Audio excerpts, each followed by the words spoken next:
ಹೋಗೋಕ್ಕಾಗಿರಲಿಲ್ಲ. ಒಂದು 2 ವರ್ಷದಿಂದ ಅನ್ಕೊಳಕತ್ತಿದ್ದೆ ಹೋಗ್ಬೇಕು ಜಾತ್ರೆಗೆ, ಈ ಥರ ಎಂಜಾಯ್ ಮಾಡಬೇಕು, ಟ್ಯಾಕ್ಟರ್ ಒಳಗೆ ಹೋಗಕ್ಕೆ ಭಾಳ ಇಷ್ಟ ಆಕೈತಿ, ಅದಕ್ಕಾಗಿ ಹೋಗ್ಬೇಕಂತೇಳಿ.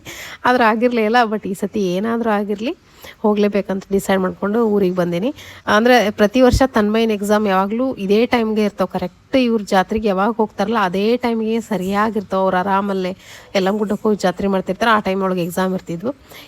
ಈ ಸತಿ ಏನೈತಲ್ಲ, ಈ ವರ್ಷ ಸ್ವಲ್ಪ ಲೇಟ್ ಅದಾವ ಎಕ್ಸಾಮ್ ಅಂಥೇಳಿ ನಾನು ಈ ಸತಿ ಹೋಗೋಕೆ ಡಿಸೈಡ್ ಮಾಡ್ಕೊಂಡು ಹೋದೆ. ಈ ವಿಡಿಯೋನ ಫುಲ್ ನೋಡಿರಿ.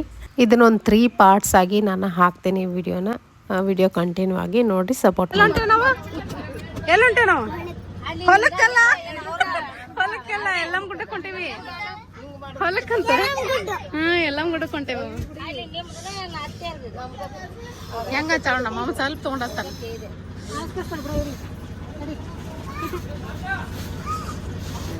ಬಾರ